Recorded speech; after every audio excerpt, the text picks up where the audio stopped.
We're good. ready. We're rolling. A roll, roll, roll, roll, roll, roll, roll, roll, roll, roll, roll, rollin', rollin', rollin'. Hi. Good morning, everybody. It's later than usual and more awake than usual, but we're still kind of half awake, and we're definitely gonna get caffeinated. Yes. But it's Eugene, And Anne-Marie. and we have 2 non-coffee questions.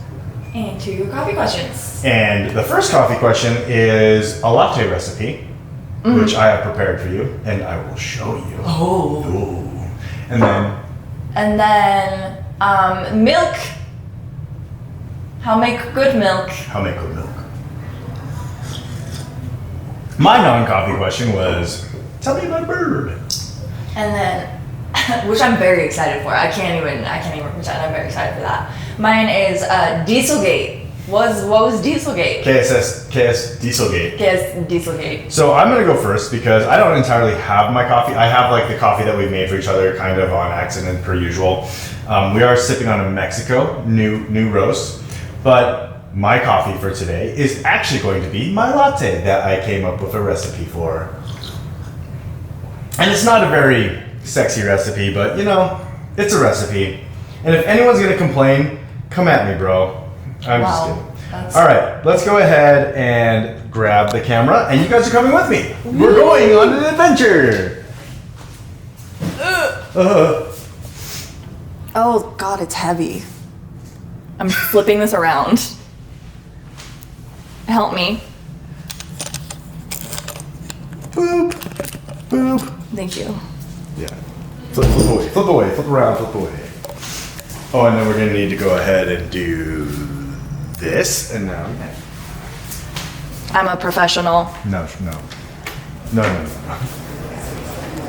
Okay, starting 4 minutes. So the recipe is peanut butter Mexican mocha with oat milk. Ooh. And I've already put mocha and peanut butter in there. And I'm gonna go ahead and get started on pulling a shot after I get my oat milk ready.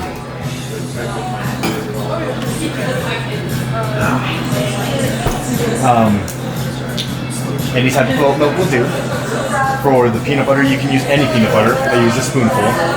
For chocolate, we're using our mocha from inside the shop, but you can technically just take any type of chocolate. You can use the espresso to help melt it, everything, and so on, whatever. This is my first time doing this on the podcast, so as you can tell, I'm working my way through it.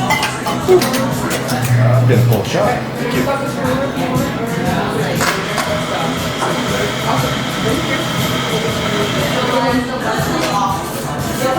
I'm currently impeding on people's operations. For our espresso, we do a 1-to-2 ratio. We have 18 pulled out, and then we go to the 36. No, 17 pulled out, going to 34. All right, espresso.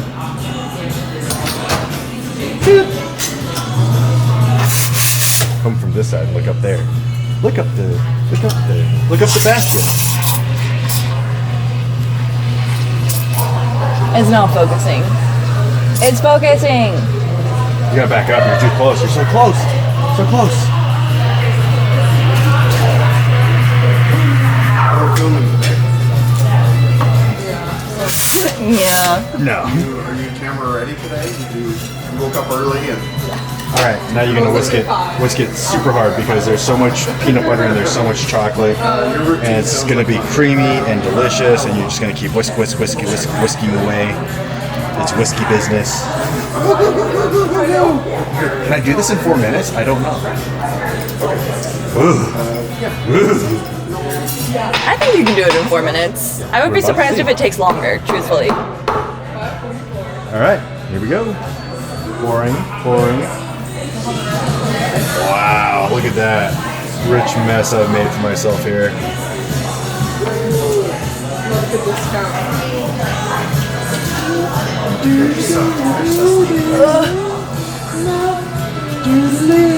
Damn, that's beautiful. Oat milk? Oat milk, dog. Oat milk, dog. All right, and here goes the taste test. I'm like, is it time? Oh, I actually really like that. There we go. All right, We did let's it. go back. Let's go back. Let's go back. Come on, I'm come on. following you. I'm still gonna walk behind you because That's otherwise totally there's fine. nothing to look at. This is Brooke. Hi, Brooke. Do you want to be on this? You're in it now. Sorry. You really actually had no choice. You You're part have of it no now. choice. Okay. Okay. Uncut, unedited, Unedited, raw. raw. Okay, you're gonna need to help me with I'm this. coming. Yep, that's a you thing. You stop touching. Stop touching it. I stop touching it. Stop touching. Okay. Peanut butter Mexican mocha. Peanut butter Mexican mocha. And honestly, the spice really makes it that much better. Can you come center again for 2 seconds? 2 seconds. 2 seconds. Okay, we're good. Can I try a sip? Yes, you can. Is that Indeed. gross? Try a ship. You ship? can try a ship. And 4, 3, 2, 1. We did That it. is delicious. I know, I'm right? genuinely- It was sorry, not peanut butter. It's almond butter. To be Completely more honest accurate. and yeah. Yeah, it is almond butter, but almond butter, Mexican Almond butter, mocha, a little bit of Mexican spice with it. The almond comes in. Yeah. Yeah, and then the oat milk actually is great. Yeah. This might be a new drink that I make for myself semi-regularly. God damn. That's great. That's just great. This is great. It's great. You got a little. We can what here? Where here? All of it? All right. Well, I'll just grab some napkins so I can keep sipping.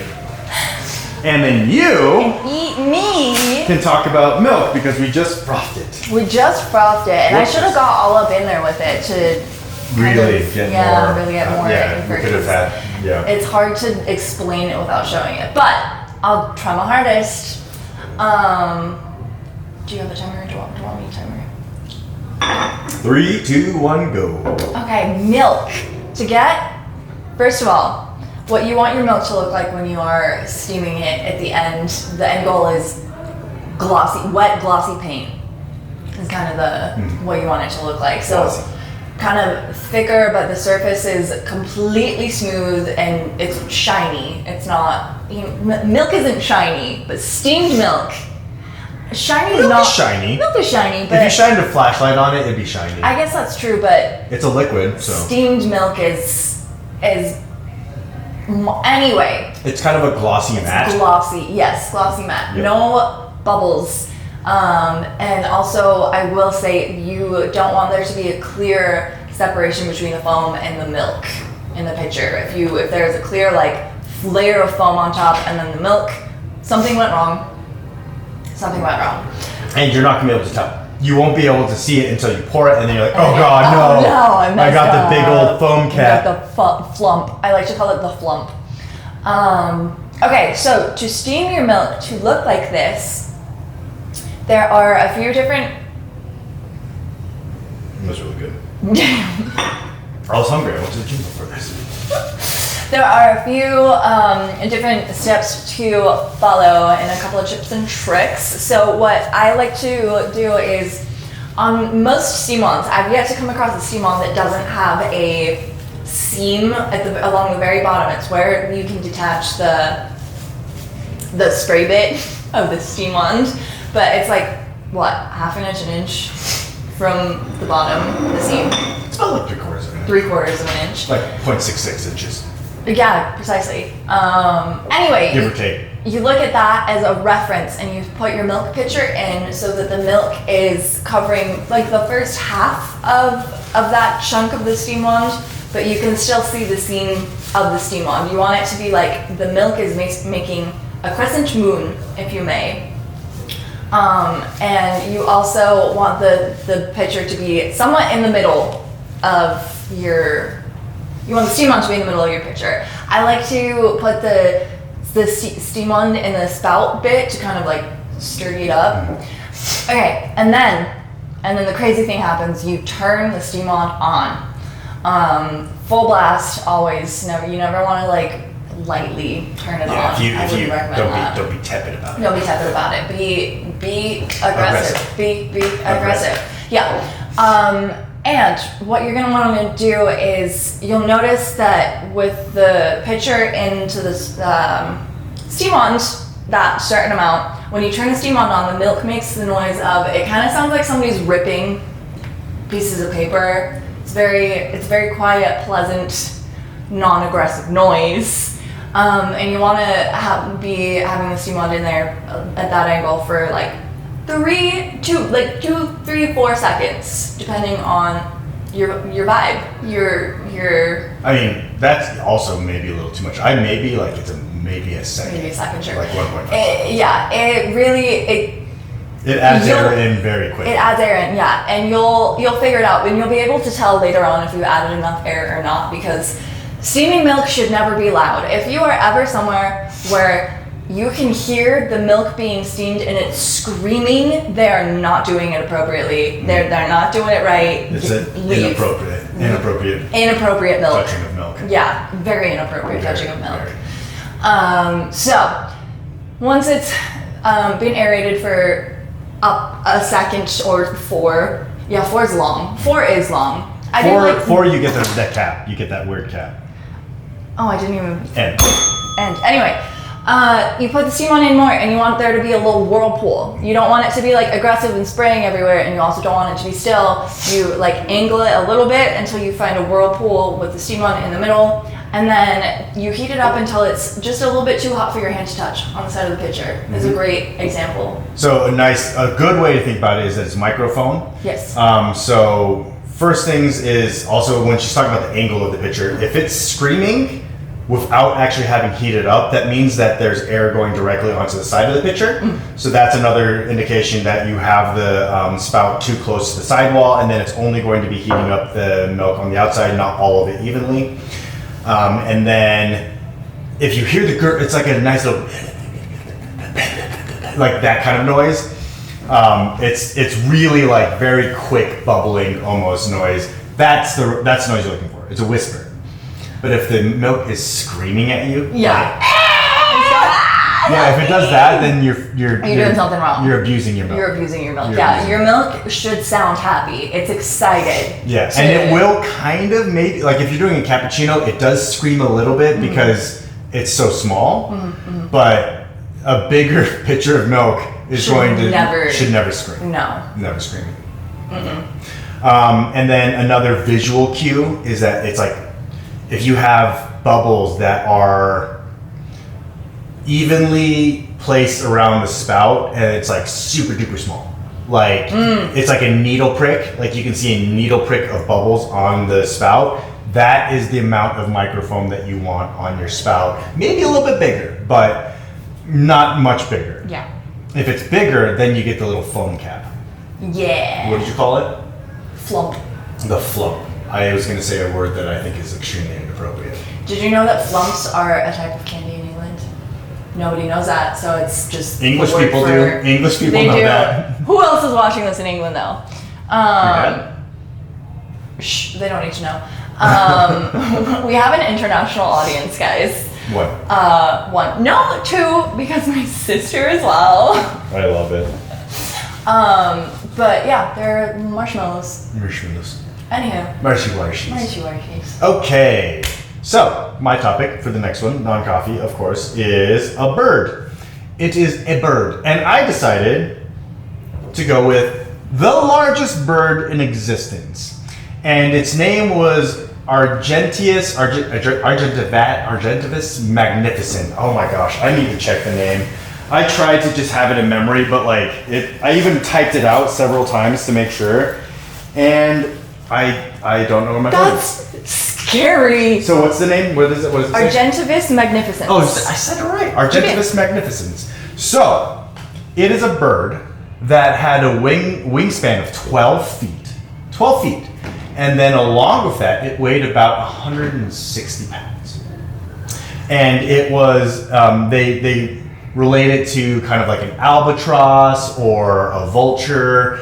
It was not the type of bird that could swoop down and like murder you at 200 miles per hour like a hawk does. Instead, they would just be soaring around. And what it said is that there was a lot of a lot of times it would just like kind of to take down an animal, it would just soar down and like hit it and just like yeah. And so I tried to look into what kind of animals this Argentavis magnificens could eat, and everything. Not really everything. Like it was. I think they were trying. I mean, based on the photo too that you just showed me, because I didn't see the photo, but it sounds like it was mostly a scavenger, like just a big vulture type animal. But it did say that it was somewhat predatory, so it could actually hunt. And the largest animal that it could hunt would probably be like a small calf.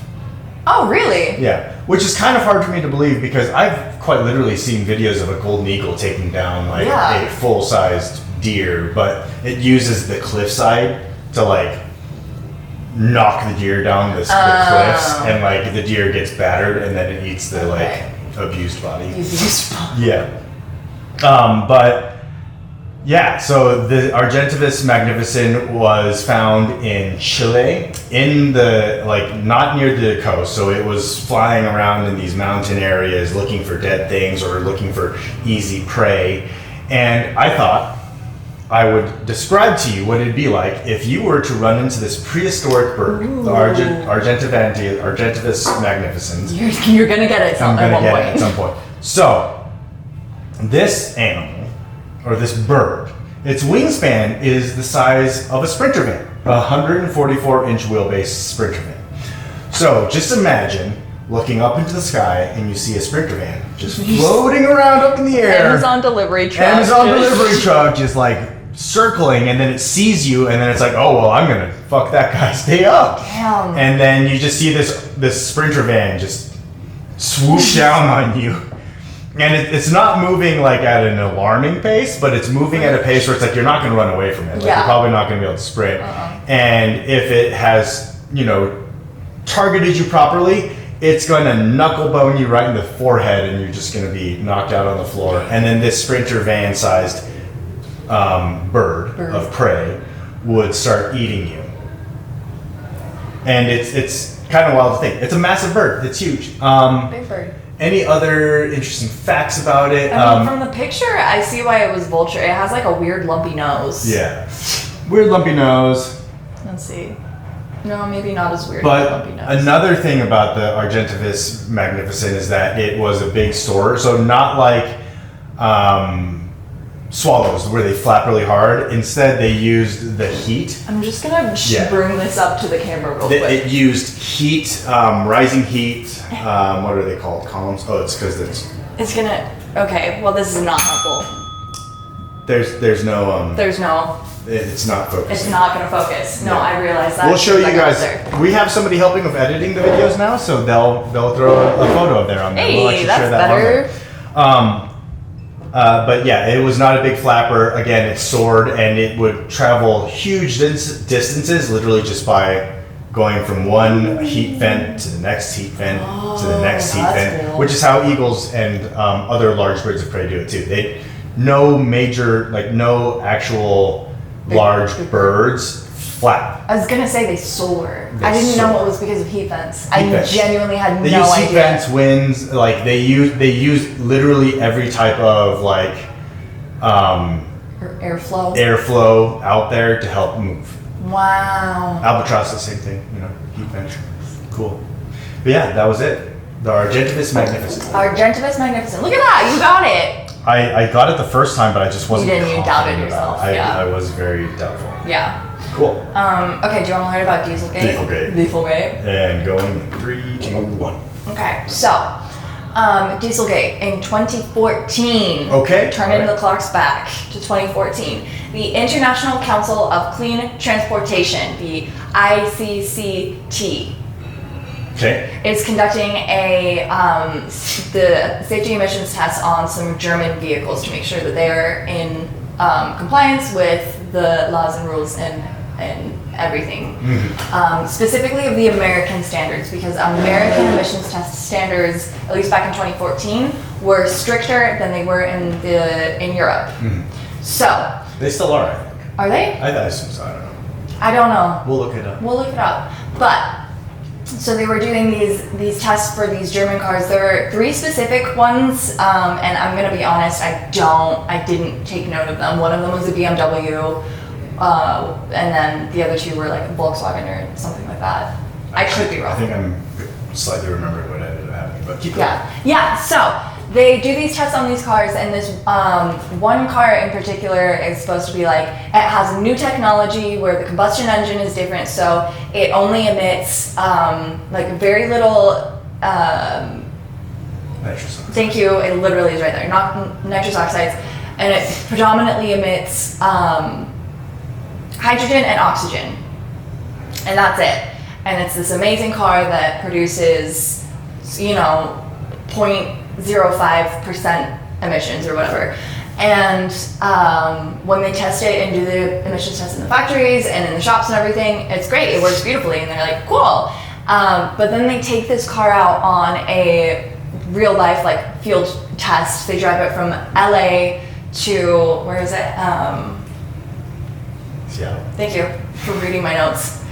From LA to Seattle and back, which is about 2,000 miles. And it came back as having 20 times the amount of NOx levels that are allowable or set by American limits. And, Volkswagen is like, Oops. I don't know, that's crazy. It's probably just this one car. It's this one vehicle. Everything else is great. We're perfect. Other than that one car you tested. Couldn't be any other problem other than that. And they did this test a few times, and they kept just being like, I don't know what's going on. What happened in the reality, the real world, is they lied to us. They lied to our faces, in short. Straight to our damn face. Straight to our goddamn faces. What they did is they had software in the cars that were able to switch between emissions test mode and normal driving mode, and the software was able to tell which mode to be in based off of things like the steering wheel movement and the pressure on the tires and all of that. So it would switch back and forth super easily. And the emissions mode would do the amazing emissions amount where it's like the 0.05 and no nitrogen, and anyway, all of that stuff. And then regular driving mode was the 20 times. 20 times, thank you. 20 times the amount of nitrous oxide. Thank you. You're welcome. I learned it as NOx, but I also... You can call it NOx. Most people will know it's NOx. Okay, NOx. So more NOx. And they knew this. Volkswagen knew this when they were doing it, obviously, because there's 2 different modes and settings. And the freaking big guy, CEO of Volkswagen, quit, submitted his resignation, and was like, I'm so sorry. I had no idea. How did this happen? But because I am the CEO, it is my responsibility, even though I had nothing to do with this and I had no idea. To be honest though, there was a possibility that he had actually no idea that was happening. That was how they did it. Yeah. He might have asked, no NOx, and then they're like, okay, but how? And he's like, I don't know, you make it happen. And then they made it happen, but they made it happen that way. And they made it happen that way. Yeah. Regardless, I don't know. That's dumb of him to say, I had no idea, blah, blah, blah. It's just negligence. Gross negligence. Gross Which, the presidential debate seemed like gross negligence. We don't bring politics into this, but my God. Anyways. Oh my God. I do have to say, I'm very interested in seeing. Obviously, I know that diesel has a lot of negative things associated with it because NOx it's a pretty big polluter. It's a pretty big contributor to greenhouse gases, but diesel doesn't produce any other greenhouse gas other than NOx, from what I understand. Huh. I could be wrong.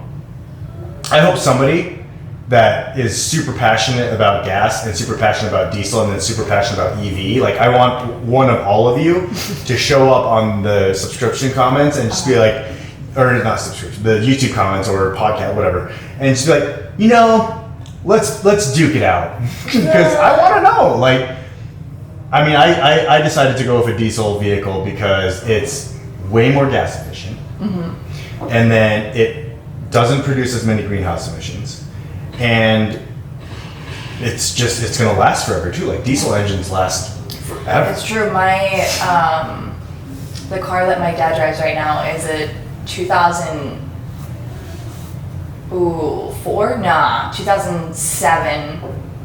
RAV4 diesel engine, and it is still going. There's nothing wrong with it. It's still going. And that's the thing. It's like most other countries in the world too. Most vehicles are diesel. Some are gas, but most are diesel. Most are diesel. Diesel is, yeah. And I mean, diesel, like legitimately, there are some diesel engines that can literally run off of vegetable oil. Ooh. Like, you could put anything in that. And they're like, yeah! And it burns, and it's like, I'll fucking eat it. Let's fucking go! It's like, I don't know, but like, there's also biodiesel. Like, biodiesel has, what is it, vegetable? Or it's a combination of like used fat. So it's like restaurant fats, grease, that type of stuff that you're never going to use again. They reprocess it and turn it into biodiesel. I genuinely did not know that was a thing. It's a thing. Where can I get biodiesel? So there are actually like 3 locations, or there's like 10 locations in Utah. One of them is in Midvale. Really? Yeah, it's right next door. And I can go fill my truck up with biodiesel.